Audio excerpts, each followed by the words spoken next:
Price Lord. கர்த்தர் நாமத்துக்கு மகிமை உண்டாகட்டும்.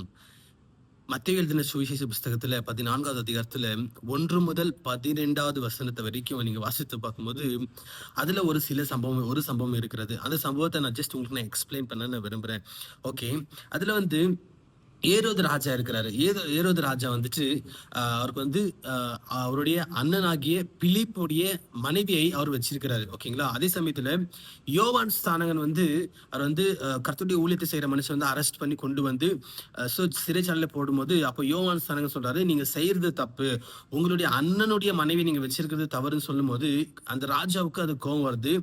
அந்த ஏரோதி என்ற அந்த மனைவிக்கு கூட அந்த கோபம் வருகிறது. ஸோ எனக்கு அட்வைஸ் பண்றாங்களேன்னு சொல்லி அந்த கோபம் வரதுனால உடனே இவங்க என்ன பண்றாங்கன்னாக்கா அவனை கொலை பண்ண சொல்லி வெயிட் பண்றாங்க. பட் ஜனங்க எல்லாரும் யோவான் ஸ்தானகனை தீர்க்கதரிசின்னு சொல்லி பார்க்கறதுனால ராஜா அவங்களை கொலை பண்ணாம பயத்தோடு சைலண்டா இருக்கிறாரு, மௌனமா இருக்கிறாரு.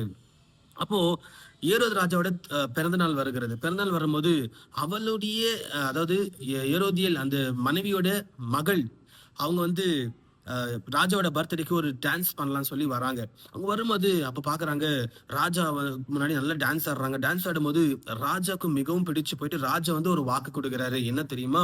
நீங்க வருஷத்தை 14வது அதிகாரத்துல 7, 8, 9 வருஷத்து பாத்தீங்கன்னா இருக்கும்.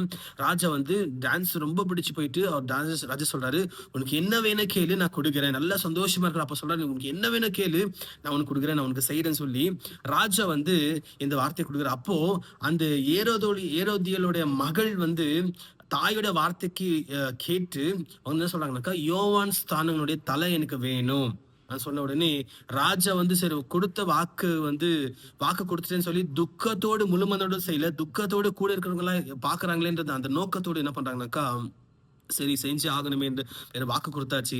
அதனால இப்ப என்ன பண்ணாக்கா போயிட்டு கட்டில கொடுக்குறாங்க, நீ போயிட்டு அவன் தலையை அறுத்து கொண்டு வாங்க சொல்லி அது போயிட்டு அவங்க போயிட்டு அந்த தலையை அறுத்து ஒரு தட்டுல வச்சு கொண்டு அந்த பெண் கிட்ட கொடுக்குறாங்க. ஓகே, இந்த கதையில இருந்து நம்ம என்ன பாக்குறோம்னு சொல்லி பாத்தீங்கன்னாக்கா, எப்பவுமே நம்ம ரொம்ப சந்தோஷமா இருக்கும்போது யாருக்கும் வாக்கு கொடுக்க கூடாது.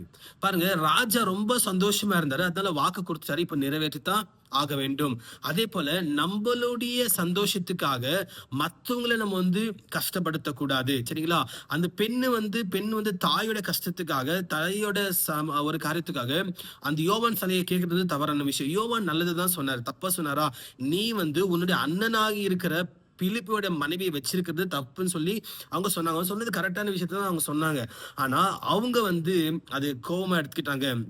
நம்மளுக்கு சில பேர் நம்ம வீட்டுல பெரியவங்களோ யாரோ ஒருத்தர் நம்ம கிட்ட ஒரு நல்ல விஷயத்த என்ன சொல்றாங்கனாக்கா, ஏன் சொல்றாங்க, எதனால சொல்றாங்க சொல்லி நம்ம கவனித்து நம்ம கேட்கணும்.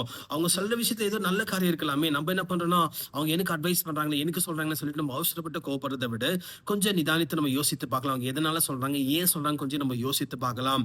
அகையில பாருங்க, ஃபர்ஸ்ட் திங், நல்ல சந்தோஷமா இருக்கும் போது யாருக்கும் வாக்கு கொடுக்க கூடாது, கொடுத்துதான் செஞ்சுதான் ஆகணும்.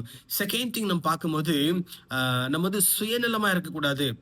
நம்ம நான் செய்யறதுதான் தப்பு சொல்லியும் இருக்கக்கூடாது. செகண்ட் திங்கு, எல்லாம் யாருக்கு என்ன ஆனா கூட பரவாயில்ல, எனக்கு கிடைக்க வேண்டியது எனக்கு கிடைக்கணும்னு சொல்லி நம்ம இருக்கக்கூடாது. நம்மளுடைய சந்தோஷம் மற்றவங்களே பாதிக்க கூடாது. மற்றவங்களை ஹர்ட் ஆகிற அளவுக்கு நம்ம சிரிக்கிற ஒரு சிரிப்பு கூட தவறான விஷயம். ஆகையில இன்றைக்கு ஒருவேளை இந்த வார்த்தையை முகாந்திரமா கர்த்தர் உங்களோட பேசியிருந்தாக்கா, இன்னைக்கு கர்த்தரை ஒப்பு கொடுங்க. கர்த்தர் உங்களை ஆசீர்வதிப்பாராக. நாம் ஜெபிக்கலாமா? எங்களை நேசிக்கிற நல்ல பிதாவே, ஸ்தோத்திரிக்கிற இந்த கிருபையான நேரத்துக்கு நன்றி தகப்பனே.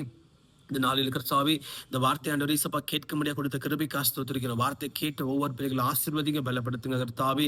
அப்போ ஒருவேளை இந்த வார்த்தையில் ஆண்டவரே எந்தாவது விஷயம் ஆண்டவரே சபா தொடப்பட்டிருந்த ஆண்டவரே ஒப்பு கொடுக்குற பிள்ளைகளுக்கு நீ ஆண்டவரே அற்புதங்களை செய்து ஆண்டவரே இருதயங்களை புதுப்பித்து கொடுக்க முடியாது ஜெபிக்கிறோம். ஒவ்வொருவரையும் பொறுப்பெடுத்துக் கொள்ளுங்க, ஆசீர்வதியும். இயேசுவின் நாமத்தில் ஜெபிக்கிறோம் நல்ல பிதாவே. ஆமீன், ஆமீன், ஆமீன். Praise Lord.